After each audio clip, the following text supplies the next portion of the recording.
Have you ever been disappointed after failing to achieve a goal that you set?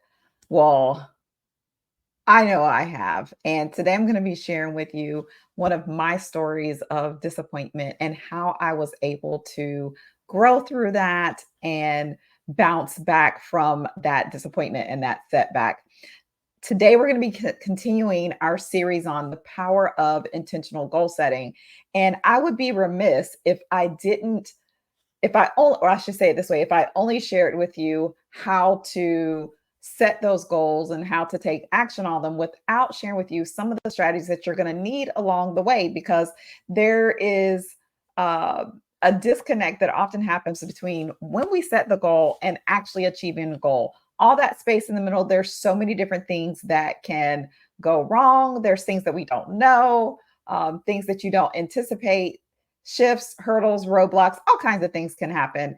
And I want to equip you with some tools that you can use to overcome those so that you keep pushing forward to achieve your ambitious goals. But we want to do that in a way that honors ourselves and doesn't overwhelm us and lead us down the pathway to burnout. So, today we're going to be talking about embracing growth and resilience in part four of the power of intentional goal setting. And before I dive into kind of the strategies, um, I want to share with you one of my stories. When I first started my coaching practice in January of 2017, maybe about a month in, I decided that to celebrate the anniversary of the launch of my business, that I wanted to have this big conference. Now, at the time, I was living in Tallahassee, Florida, and I wanted to do it in Orlando because that's where I grew up. That's where I am now, but that's where I grew up. I have, I had a ton of friends here, and I felt like Orlando was a great destination place for people to come from all over the U.S. to participate in this live event, which I was calling Ignite Her. And thinking back, oh my gosh, I was so naive, so unaware of all of the things that need to take place in order for that. But I figured that I was giving myself a year to plan to have this big event. And I was planning for 100 people. So I booked a ballroom, I signed contracts for room blocks and whatnot. I committed around $7,000 of my own money to fund this so that I could create this experience for others. Um, and I figured I was like, I'll do a bunch of small events and that will help me lead up to the big event where I can empower and ignite these 100 women to go after their purpose, the thing that they're called to do, in a very powerful way. Well, let me tell you what happened. Fast forward, the event comes and I had five. One, two, three, four, five people registered for this event. I had more speakers that I had committed to for the event than I had attendees signed up.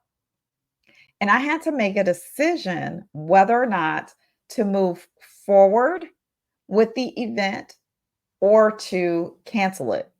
Now the key thing here was I had signed a contract. So whether I held the event or not, I was on the hook for the cost, the expense of this event. So I decided, leaders lead, right?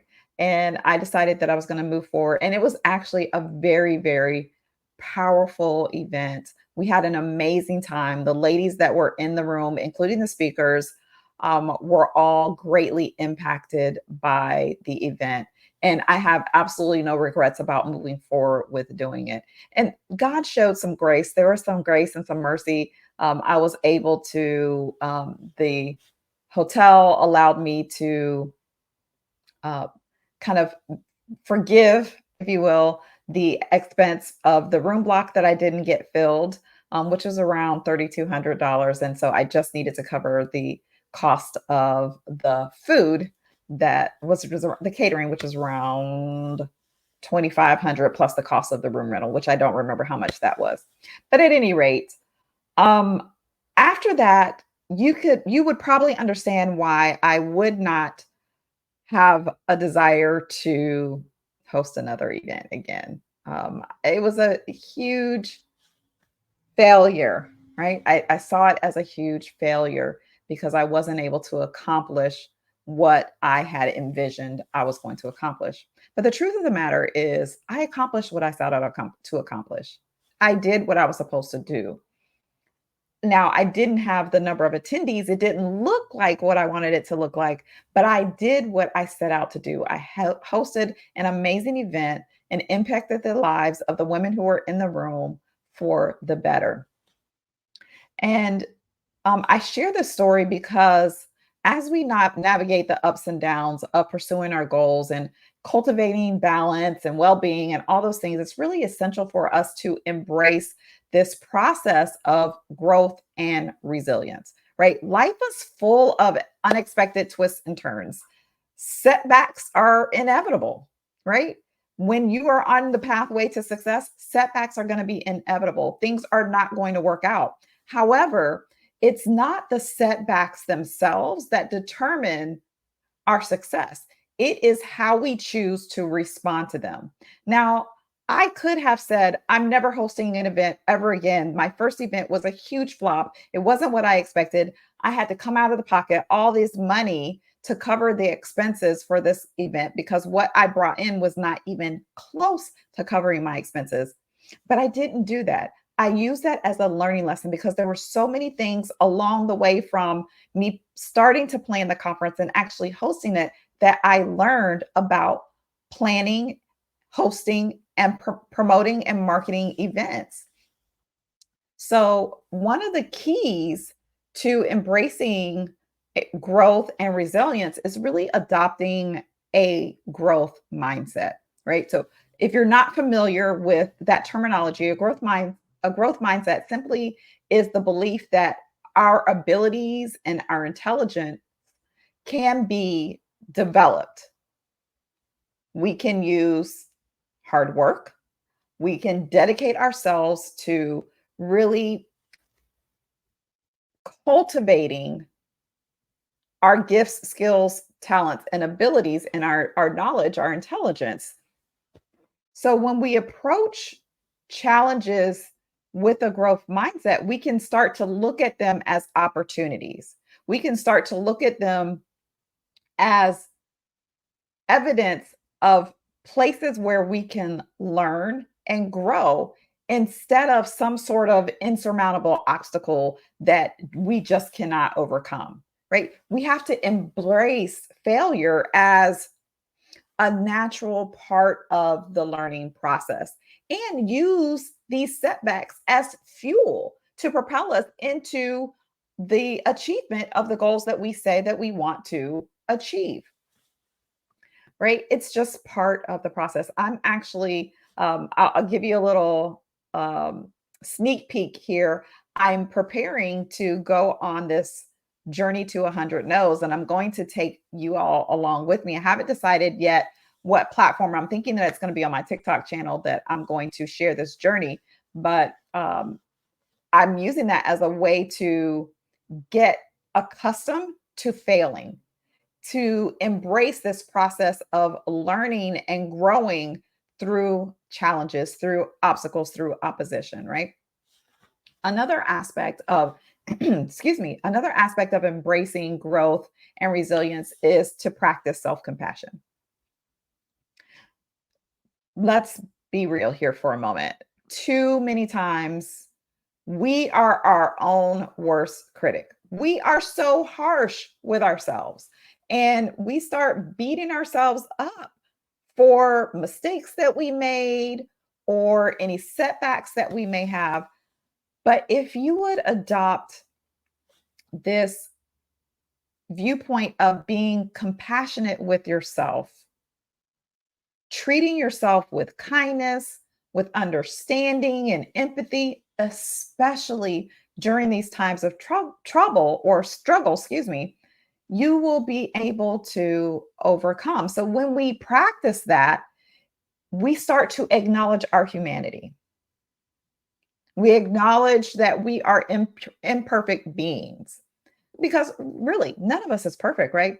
So recognizing that setbacks are just kind of a natural process or a natural part of the human experience, that's going to allow us to bounce back from adversity with greater resilience and strength at the same time. Not only that, cultivating resilience involves building a strong network of support. I talked a little bit about this last week. When you are surrounded with supportive friends and family members, mentors, coaches, they can provide you with this invaluable encouragement and guidance as you go through these life challenges. I shared last week about how my mastermind pod and I have been meeting for almost 3 years now on a weekly basis, and they have supported me through some of the most difficult times that I have faced in my entire life. Having the opportunity to lean on their support network during my time of need really helped me to find the strength, to find the courage to continue to persevere, even though there were many times when I felt like I wanted to give up, right? So having that strong network of support really can help you to cultivate that resilience. Additionally, embracing growth and resilience requires you to maintain a positive outlook. Focus on looking for solutions rather than focusing on the problems, because what we focus on, we magnify, we make it bigger. So if you're only focusing on the problem, if all you're doing is focusing on the thing that you perceive to be not working or is wrong or is in the way, then you're making that bigger than the solution. So while setbacks and challenges are inevitable, it's going to be important for you to choose your response to them because you are in control of that. You can't control what comes at you, but you can control how you respond to it. So, by maintaining a positive mindset and focusing on finding solutions, right? We're not panicking, we're not freaking out. We're going to remain calm so that we can be intentional about finding a solution to whatever the obstacle is that we're facing, because we can overcome it with a little determination and a little grace to ourselves, right? And that can help us to ultimately emerge from that situation stronger and more resilient than ever before. So, I want to encourage you today to continue to embrace growth, embrace resilience, because they're essential for achieving the success and well being in your life, in your career, in your business, whatever it is that you're focusing on growing and achieving success in. And make sure that you are adopting a growth mindset, practicing self compassion, building that strong network of support, and maintaining a positive outlook so that you can navigate life's challenges with grace, courage, and resilience. So, as we continue on our journey to intentional goal setting and cultivating balance and well being, let's remember to embrace the process of growth and resilience, knowing that it is through adversity that we can truly grow and thrive. All right. So, I hope that this has encouraged you and inspired you to keep pressing forward in the face of whatever you may be challenged with on today in your life or in your career. That is all I have for you today. We'll be back next week with part 5 of the series. We've got 2 more parts. We'll be back with part 5. And as always, make sure that you take care of yourself and each other. I'll see you next week. Bye for now.